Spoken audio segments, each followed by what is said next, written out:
to Girls Can Grill Too, where we take the lead on manning the grill and confidently cook a variety of different beef cuts. Last week we had a really fun time making a skirt steak taco board. This week we're gearing up to celebrate the Independence Day of our wonderful country, and so we're not going to be messing with tradition here. We're going to be making our own hamburger patties and grilling up some 100% beef dogs. For our side dish, we're going to be doing some grilled watermelon and then just some barbecue kettle chips, which are a fan favorite in our household. So for our ground beef patties, we used a ground chuck, which is the most commonly used grind for hamburger patties. I hope that you can tell by getting to know me so far that I like to keep things simple. So we just used some Modoc spice and some Worcestershire sauce. And the most important piece with your patties is making sure that you make them ahead of time. I've already made these ahead of time so that I get a really good chill on them. You want your burger patties to be really nice and cold before you get them on the grill. The other piece that you might notice with my thickness, they're not overly thick, but they aren't overly thin either. We want to kind of hit that sweet spot. And if you notice here on the patties, I've pushed down in the middle of them to make that indentation to hopefully avoid them swelling on us and kind of losing their size. For our patties, the other piece that I really want to mention is a trick or a rule kind of that my mom had with me growing up.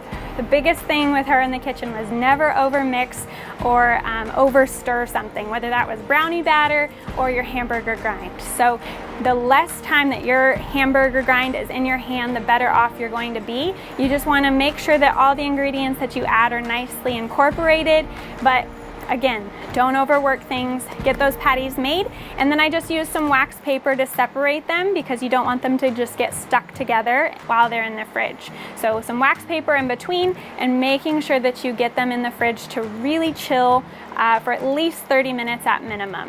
With that, our grill is about right at 450 degrees, so a little bit hot. We want it to be closer to 400 degrees. I'm just gonna open my lid for a moment to let things cool off. And one thing I did before we started today was I got my grill good and hot, and I did do a little bit of cleaning on it, like you've seen in past episodes, just using a nice simple brush or a piece of tin foil with those tongs. Looking at our temperature now, it's cooled off enough. I think we're good to get our burgers on the grill. So I'm just gonna grab these patties.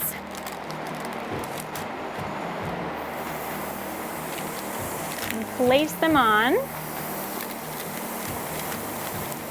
Hamburgers, my mom's hamburgers, I should say, are one of my utmost favorite meals that she makes. So I'm gonna leave those on there. I'm gonna get my hands washed up and I'll be back in just a moment.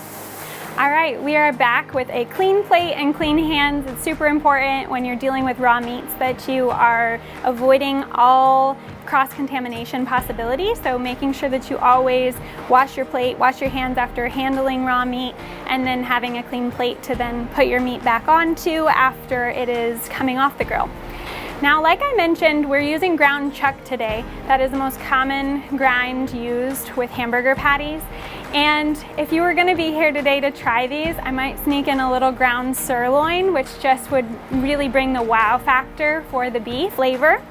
The other thing that you can do is try some different grinds, like a ground tri-tip or ground brisket.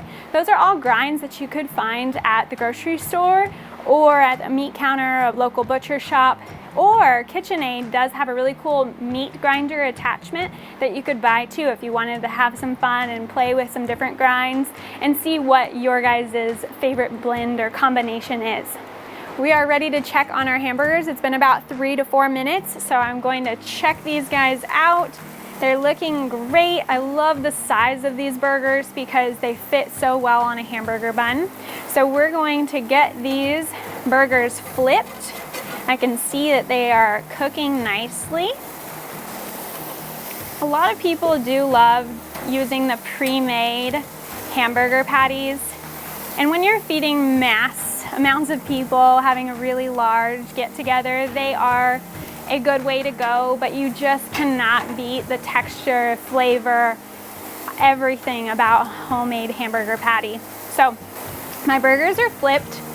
I'm going to give them another 4 or so minutes before I do anything with them.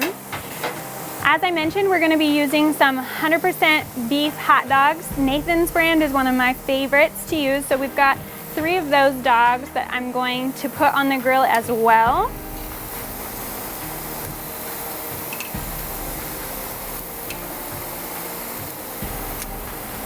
And we're gonna let those have a head start before we put on our grilled watermelon, because we're just looking to get those grill marks on the watermelon.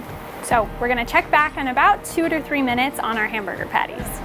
All right, so our burgers are starting to look amazing and our hot dogs are getting that nice grill mark on them. We're going to take a peek really quick and add a little cheese, because I know that somebody always loves the cheeseburger over just a plain hamburger. So let's grab our cheese. Our burgers look great, and just by using your spatula, you can kind of move them around, kind of touching them in the middle and seeing how they feel. Texture-wise, you can begin to get a really good idea about how done they are just by how they feel. So I've got some pretty soft cheese today, just some mozzarella cheese. We're gonna let that get nice and melted. And we're gonna take the chance while our grill is open, we're going to put our buns on the top just so they get a little bit toasted. I like when they're not just straight out of the bag or cold. I'm gonna put those up top.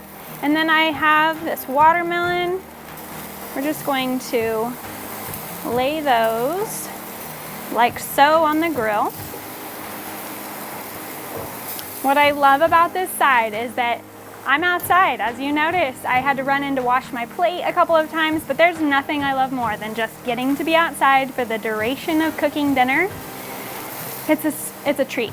Everything looks like it's getting really close. I'm just gonna close this for a moment for the cheese to be able to get really nice and melted. I'm gonna be right back and we will plate up these burgers. Nice. Our watermelon's getting a really beautiful grill mark on him.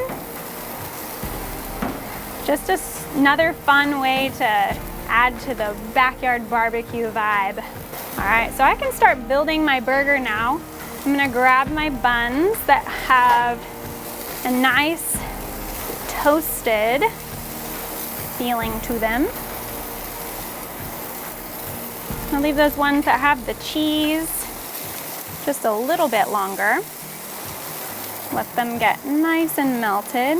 I'm gonna pull my watermelon off. It's so quick. It's just getting those grill marks on it and that flavor. I'm gonna add a few more on there because I have a lot of watermelon loving individuals, including myself. All right, our burger with the cheese looks amazing. I think I might have to call dibs on this one. And our bun there. Awesome. Our hot dogs are looking great. Ready to get put in the bun.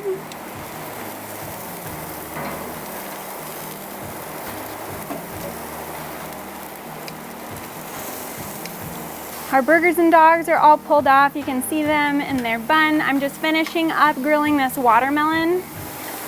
All right, I'm going to get these burgers and our kettle chips and our watermelon all plated up, and I will be back to show you in just a moment.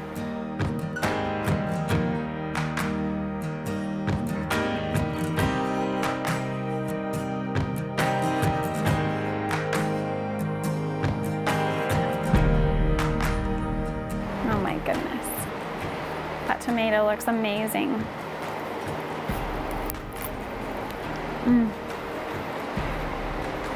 The texture of a ground beef or like a hamburger patty that's homemade, there's nothing like it. Like, you really can't beat it. Thank you for joining us this week as we grilled up the classic backyard barbecue. I hope that you'll spend a little bit of time each week trying out the grilling, because I think you're gonna absolutely fall in love with it for its convenience, the minimal cleanup, and just the overall experience of getting to be outside. Next week, I hope that you'll join us as we will be grilling up an absolute showstopper cut of beef. As always, if you have any questions, please reach out to me. I would love to answer your questions, and I'd love to be your go-to girl for anything cattle or beef related.